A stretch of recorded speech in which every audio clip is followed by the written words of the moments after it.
Bonjour les amis créatifs, je suis contente de vous retrouver pour notre deuxième tuile de ce parcours débutant de la méthode Zentangle. Donc cette tuile, comme vous le voyez, j'ai essayé de zoomer un peu plus pour que vous puissiez voir davantage. Cette tuile est une tuile noire. Comme je vous l'avais indiqué, nous allons travailler en négatif, c'est-à-dire que comme on va travailler sur du noir, on va travailler non pas avec du graphite, mais avec un fusain blanc et un Gelly Roll, qui est un crayon blanc gel de la marque Sakura, mais vous pouvez utiliser d'autres crayons gel. Nous allons aussi avoir besoin d'une estompe, l'estompe pour le blanc. Une petite astuce, c'est de noter blanc dessus. Sur la mienne, en fait, comme je travaille des fois bien sûr avec de la couleur, hein, quand on est plus avancé dans la méthode, on travaille aussi avec la couleur.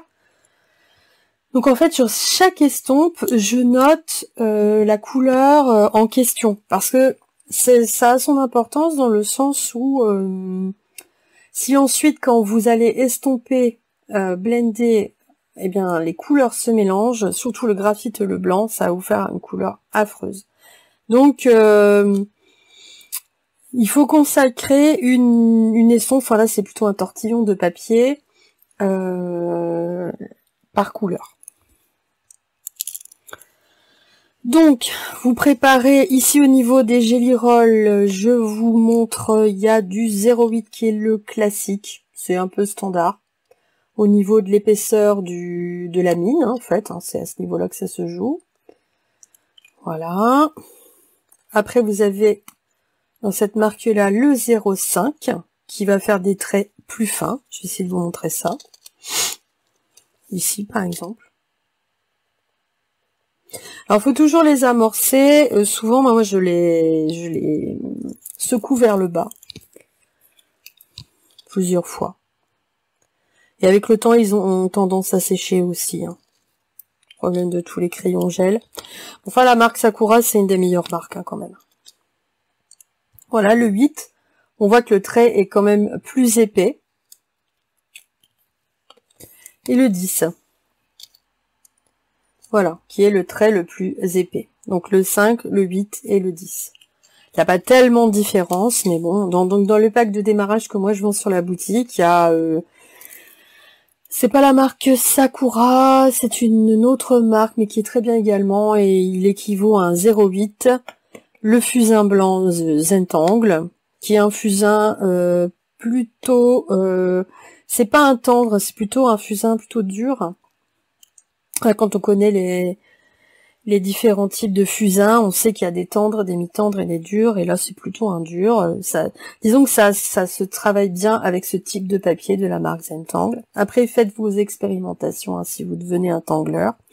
Et le petit taille crayon de la marque Generals, qui va très bien également pour tous ces crayons-là. Ils ne font pas d'esquisse sur la mine, ils sont très bien adaptés. Et puis alors, nous avons notre tuile noire de la marque Zentangle, sachant que la marque Zentangle, vous avez aussi d'autres... moi, dans mon pack de démarrage, je propose du papier de ma marque, qui est un papier également très adapté au Zentangle, très performant, un peu moins cher. Voilà, mais après, vous faites ce que vous voulez, vous pouvez aussi les fabriquer par vous-même. Je vous conseille, dans ces cas-là, de prendre du papier aquarelle plutôt de marque Fabriano. Alors, je pense qu'on en trouve aussi en noir. Et d'un grain plutôt fin. Ne prenez pas un grain trop épais. Sinon, vous allez voir, ça va vous gêner pour dessiner. Voilà. Donc, c'est toujours là, dans le parcours débutant, on va voir essentiellement des formats carrés, hein, puisque c'est la base de la méthode. Et ici, donc... le noir, la tuile classique 8,9 par 8,9.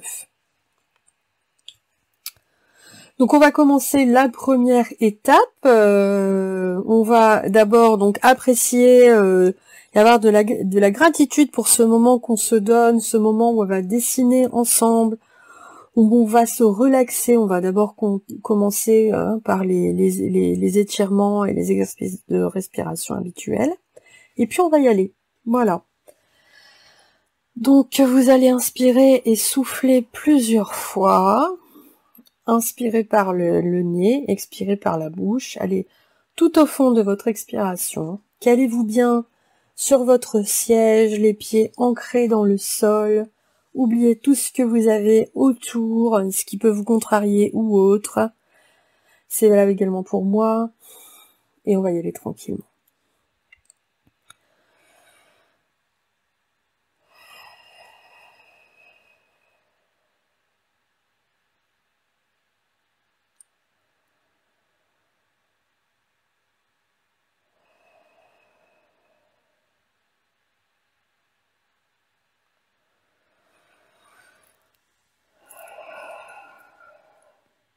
Voilà, vous vous détendez, faites des mouvements avec votre bras, votre cou.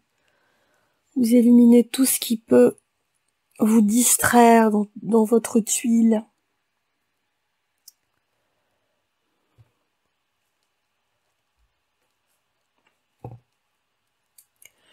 Alors, on va commencer après par la deuxième étape, les points au coin.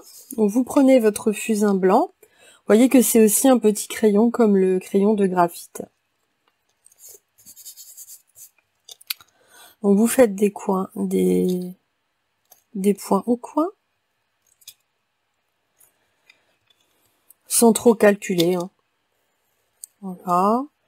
Ensuite, vous tournez votre tuile. Voilà, vous faites pas des bordures régulières, vous y allez à l'inspiration. Voilà. Donc nous avons fait notre troisième étape, la bordure, et ensuite nous allons penser à une ficelle. Et comme je vous enseignais la dernière fois, la ficelle, ça doit être fait de façon assez spontanée. Alors parfois c'est en un seul trait, et parfois ça peut être deux traits. Voilà. Voilà, j'ai envie de faire comme ça en 3 compartiments ma bordure. Donc vous avez remarqué, on le fait au fusain blanc. Et puis ensuite, moi je vais prendre le 10, le Gelly Roll 10, et on va voir ensemble un angle qui est vraiment superbe, qui s'appelle Munchkin. C'est un angle qu'on fait souvent lors de notre première tuile noire. Parce que c'est un angle en fait qui fonctionne très très bien avec le noir.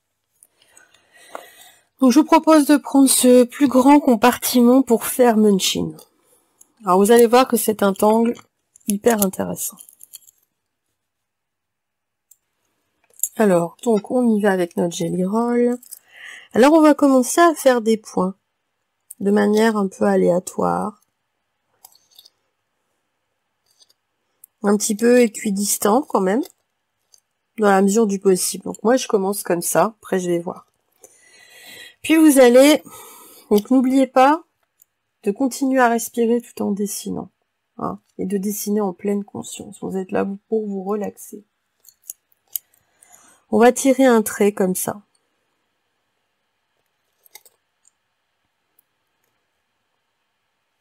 Faire un triangle. Il faut absolument pas que votre triangle il soit symétrique. Puis vous allez commencer par faire une ligne légèrement de côté comme ça, presque parallèle, puis continuer en revenant toujours au centre. Si vous avez pris un Gelly Roll plus fin, vos traits seront plus fins. Voilà.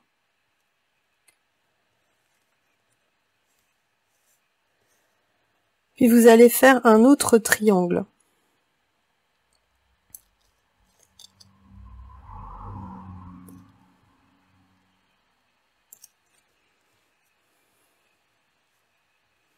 Et vous allez tourner, vous n'allez pas le mettre dans le même sens. C'est-à-dire que si vous avez fait vos lignes dans ce sens-là, vous allez tourner dans un autre sens. Toujours calmement. Voilà. Essayez de dessiner lentement. Normalement, quand tu commences une tuile Zentangle, on dessine vite et puis après on ralentit. Voilà, vous faites autant de traits que la situation vous le permet. Alors ici, on va trouver un autre triangle. Après, on pourra rajouter des points par la suite, si on le souhaite. Alors, je tourne ma tuile.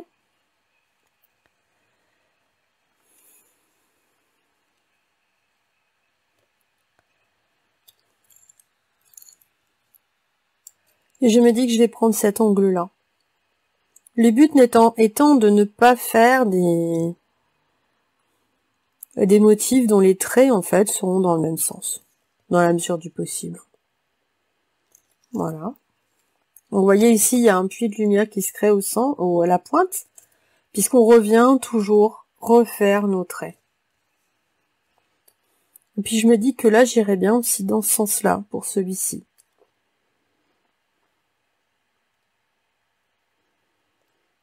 Voilà, respirez tranquillement. Ralentissez.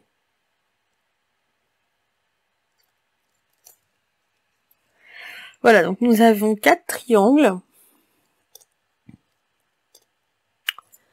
Et je me dis que je vais peut-être, parce que là j'ai fait des hyper grands triangles, vous n'êtes pas du tout obligé de faire comme moi, que je vais peut-être en rajouter. Et qui sont pas du tout obligés d'être parallèles. De la même, je veux dire des triangles équilatéraux.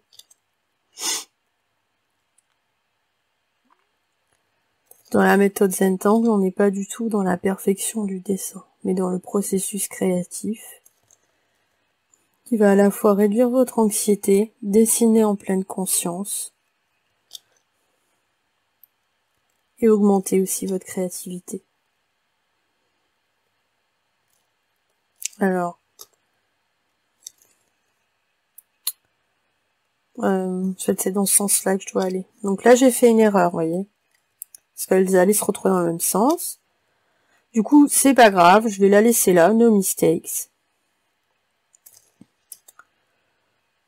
Et quand on va mettre les lumières, on verra que ça se verra pas. Voilà.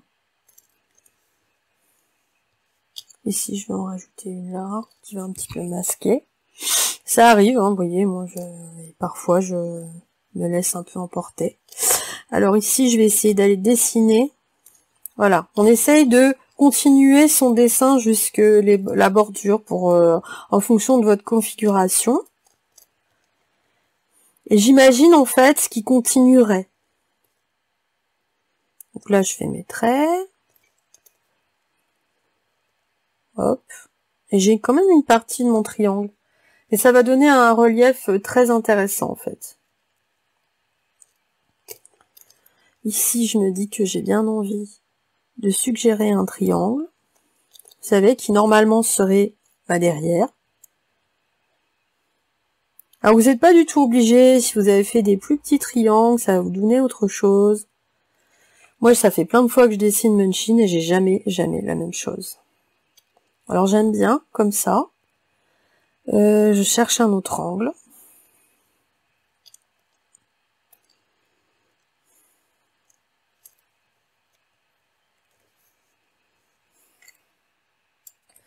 Je me dis que je vais continuer comme ça, comme si c'était la base à l'inverse.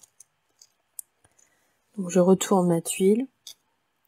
Comme si la pointe était là, en fait, ici. Donc j'imagine.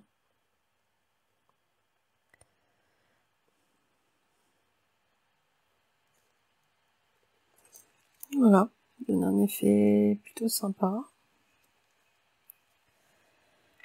Alors je retourne ma tuile. Je fais un peu pareil dans ce sens-là. Alors on peut faire des triangles plus ou moins grands. Plus ou moins équilatéraux ou pas. Il n'y a pas de règle pour ce schéma. Ce motif, pardon. Justement, il n'y a pas de schéma. Et ici, je me dis que j'ai bien envie d'en faire un.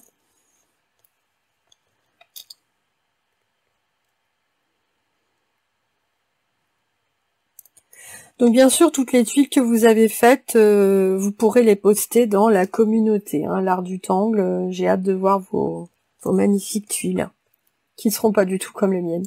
Là, je tourne ma tuile un peu dans tous les sens, et je me dis que je vais pas tout remplir, que je vais laisser des espaces noirs, en fait, pour valoriser. Alors vous pouvez laisser aussi très bien un espace, un triangle au centre noir. Et puis là, j'ai envie de faire quelques points blancs comme ça, quelques enjoliveurs qui permettent de rehausser. Voilà. Donc on a terminé notre premier angle. Alors, on va voir un autre angle qui se marie bien également avec.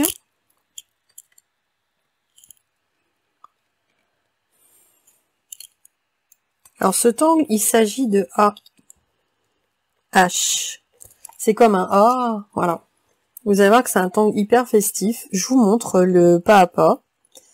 Vous commencez par un trait comme ça, puis un trait comme ça. Attendez, je suis allée trop loin là. Un trait comme ça, un trait comme ça. C'est-à-dire que vous relevez votre stylo à la fin de votre geste. Voyez? Comme ça. Comme ça. Voilà. Voyez? Voilà. Vous faites un point. Vous faites le même style, ici. On va avoir ici une pointe plus fine. Faites-le tranquillement. Vous voyez, ça vous fait presque comme une étoile. Et vous pouvez encore continuer d'ailleurs, hein, en faisant des traits selon le même principe de chaque côté ici. Vous voyez? Voilà le motif A. Et donc on va l'intégrer. Donc le but là, je laisse un peu sécher. Parce que le problème du Gelly Roll, évitez de passer votre main. Hein. Ça sèche beaucoup moins vite. Alors, on va choisir un des compartiments pour dessiner A. Donc, vous pouvez prendre un plus petit, un plus grand, peu importe. Moi, je vais les faire peut-être un peu plus fin. Parce que là, j'ai choisi le 10 pour celui-ci. Et là, je me dis que je vais choisir le 5. Donc, hop.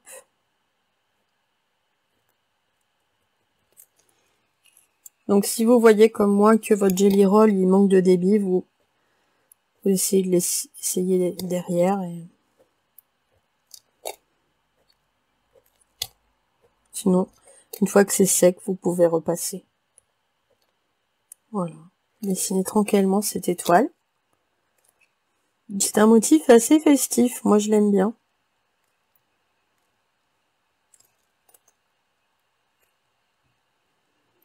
Alors, je vous en ai pas parlé encore, je crois, même dans la série des tangles.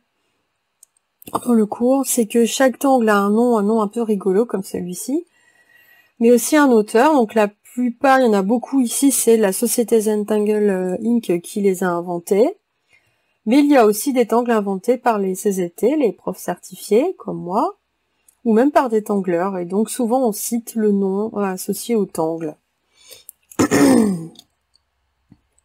C'est que là, j'ai pas spécifiquement regardé. Et si vous voulez, vous pouvez regarder qui a déconstruit ce tangle.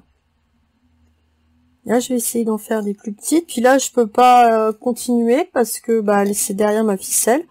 Ou alors, carrément, vous décidez que vous allez aller au-delà de votre ficelle. Ça, c'est un parti pris, j'allais vous dire. Hein.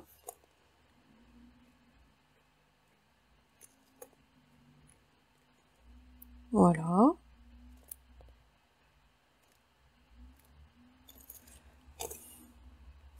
Bon, ça fait quelque chose d'assez joli, je trouve. Vous voyez, et du coup, c'est beaucoup plus fin ici. On voit la différence entre le 0,5 et le 10 ici. Alors, pour le dernier angle de cette tuile, on va faire un motif qui s'appelle... Bon, là, j'ai fait un peu... voilà, paper. Voilà.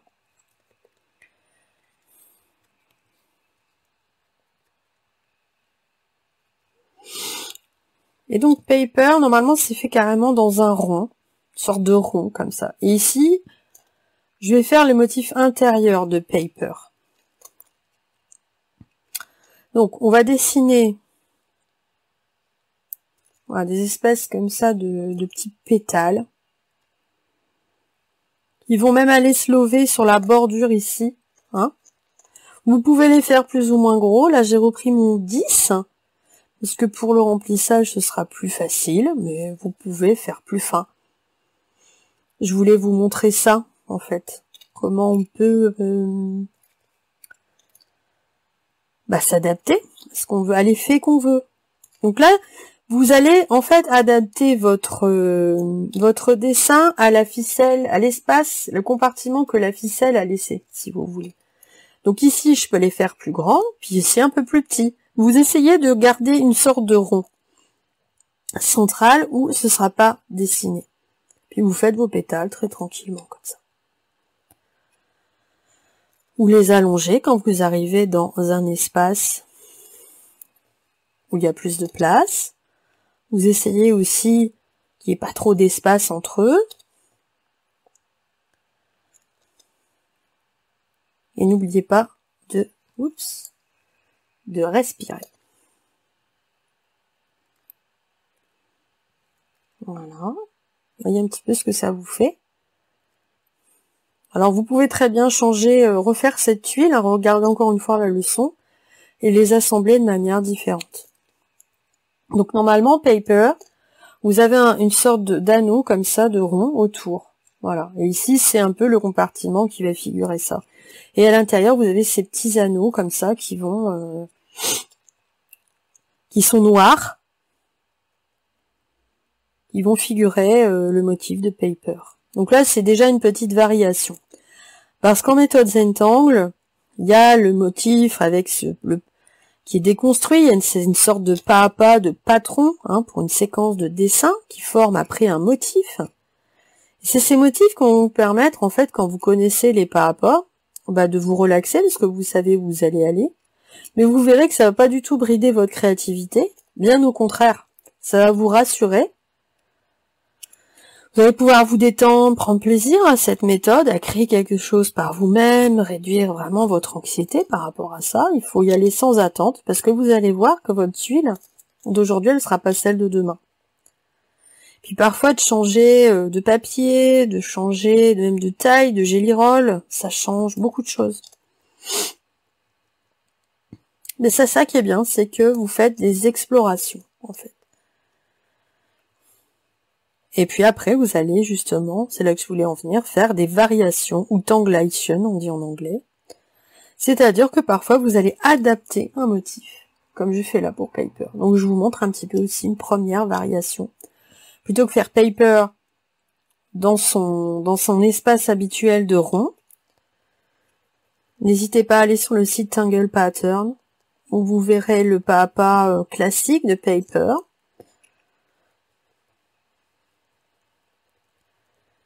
Et bien là, moi je vous montre déjà une première variation. Et comment ça peut rendre sur du papier noir. Donc surtout, une petite chose, donc évitez de mettre votre main ici sur le jelly roll.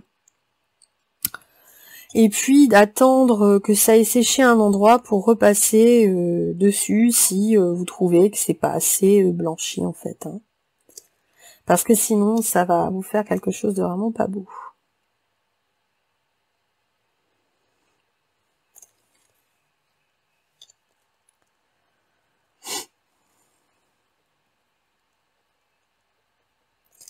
Voilà. Voilà notre tuile, qui est assez, je trouve, équilibrée. Alors j'ai envie ici, moi, de repasser sur les branches principales, les 4 branches de AA, enfin A, et puis laisser les autres plus fines. Mais ça, vous faites comme vous voulez, j'allais vous dire. Voilà, donc là, on va laisser un peu sécher. Et puis on va commencer, non pas à... Donc là, on a fait notre angle hein, dans l'étape 5, et après, normalement, c'est shade, donc l'ombrage, ici, c'est l'inverse. On va mettre les lumières avec le crayon fusain blanc. Donc pour Tangle Munchin, il y a une solution finalement assez simple. On va partir, donc on prend notre crayon de fusain blanc, et on va partir de la pointe d'où partent tous nos traits. Puis on va en dessiner On diffusait un peu comme ça sur chaque pointe.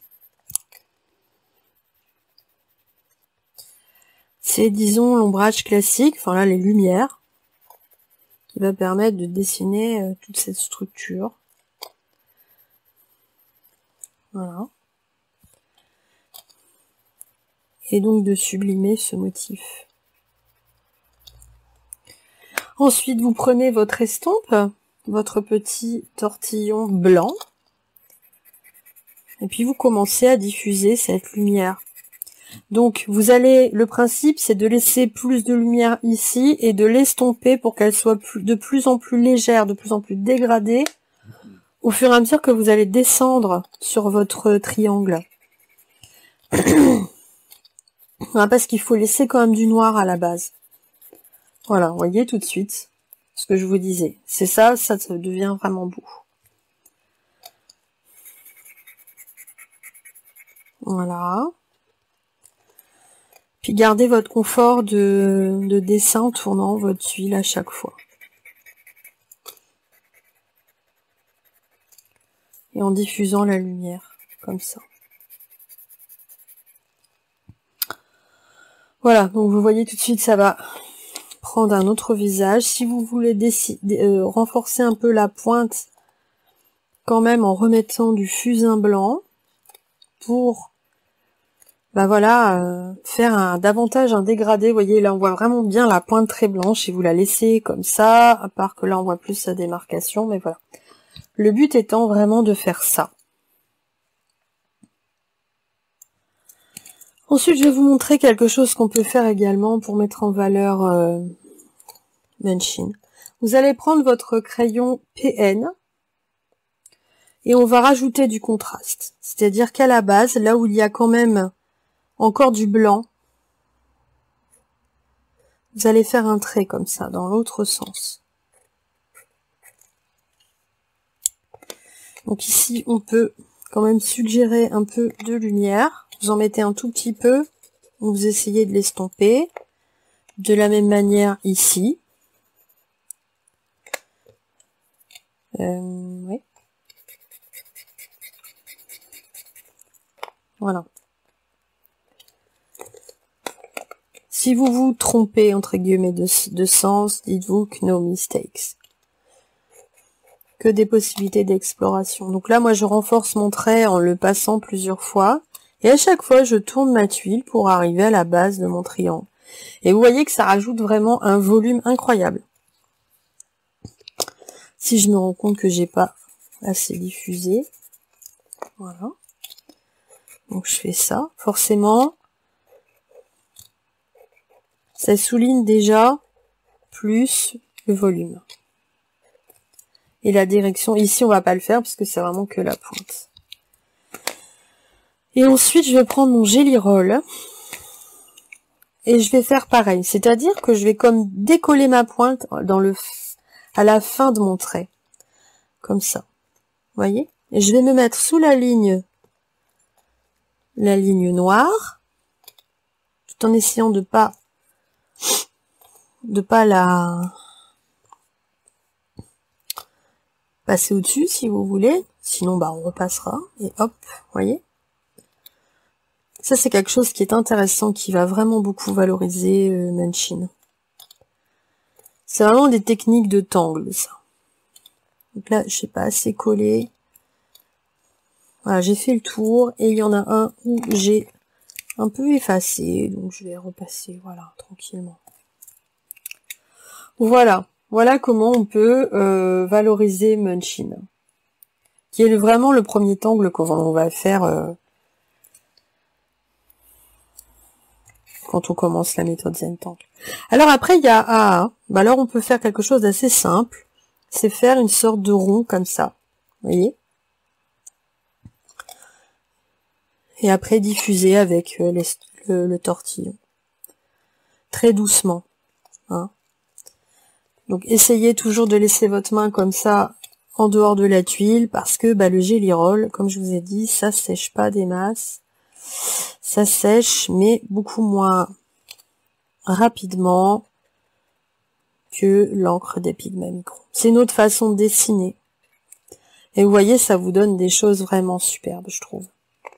Puis là, je me dis que j'ai bien envie de valoriser, vous savez, les points, là, ici, du AA, un petit peu pour faire comment dire, faire un rappel d'ici. Et je vais un peu les grossir comme ça. Quelques-uns. Alors, vous voyez, il y a aussi parfois de l'inspiration qui vient tout en dessinant. Et si ça vous parle, si c'est quelque chose qui pour vous vous semble bien, vous semble juste sur le moment, eh bien faites-le, parce que c'est comme ça que vous allez explorer en réalité.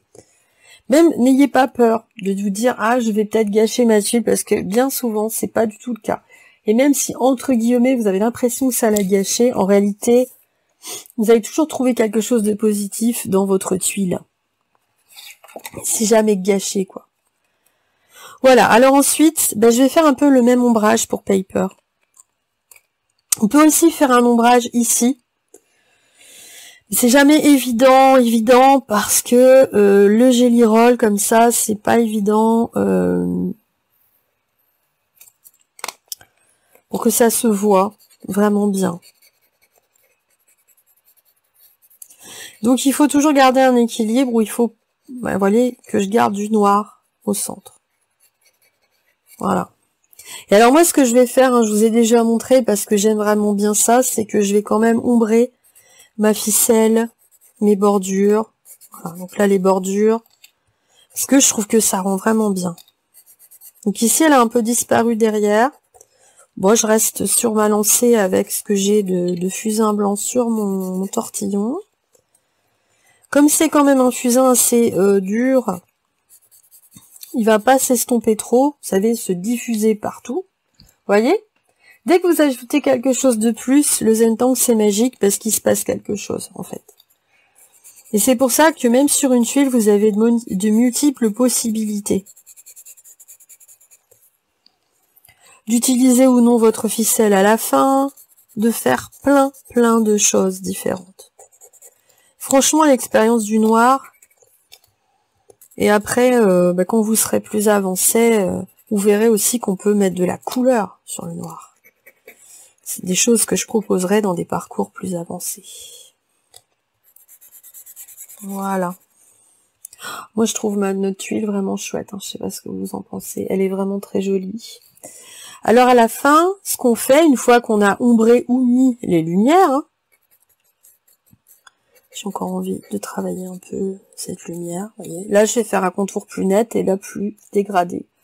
Voilà, ça va créer quelque chose d'intéressant sur ma tuile. Et bien, moi, je vais signer. Je vais mettre mon chop, comme ils disent en anglais. Voilà, là je prends le 0,5 pour le faire. Et je mets mon petit seau. Sophie Cugnier. Voilà. Voilà les amis, nous avons réalisé la première tuile noire ensemble. Je suis hyper contente. Donc là on est en train de faire la 8e étape, Appreciate Again, c'est-à-dire on apprécie ce qu'on a fait. Ce temps extraordinaire, ça fait 30 minutes qu'on tangle ensemble et que vous avez découvert 3 autres tangles, Munchin, Paper, haha, enfin ha, et des techniques tanglées, le noir et des techniques tanglées pour pouvoir mettre en valeur ce noir et blanc qui est sublime. Donc pour terminer notre séance, maintenant vous en prenez l'habitude, je vais vous proposer de faire quelques respirations, un peu de stretching pour la fin. Voilà.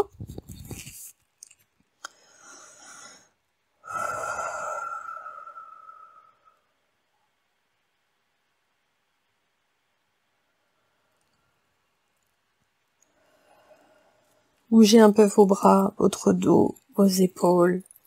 Contemplez votre tuile. Trouvez quelque chose de positif, parce qu'il y a toujours quelque chose de beau dans votre tuile. Elle est à vous. Tournez-la. Il n'y a pas de sens. Ce n'est pas du figuratif, c'est de l'abstrait. Tournez-la et vous allez voir. Voyez ici, elle a une perspective totalement différente. Voilà les amis, je suis très contente de vous avoir accompagné dans vos découvertes du noir et blanc en Zentangle. Et puis je vous donne rendez-vous pour la prochaine tuile où vous allez découvrir le papier Renaissance, ocre. Et là, on va commencer à introduire un peu de couleur avec le marron, enfin le sanguine, le feutre sanguine. À bientôt les amis.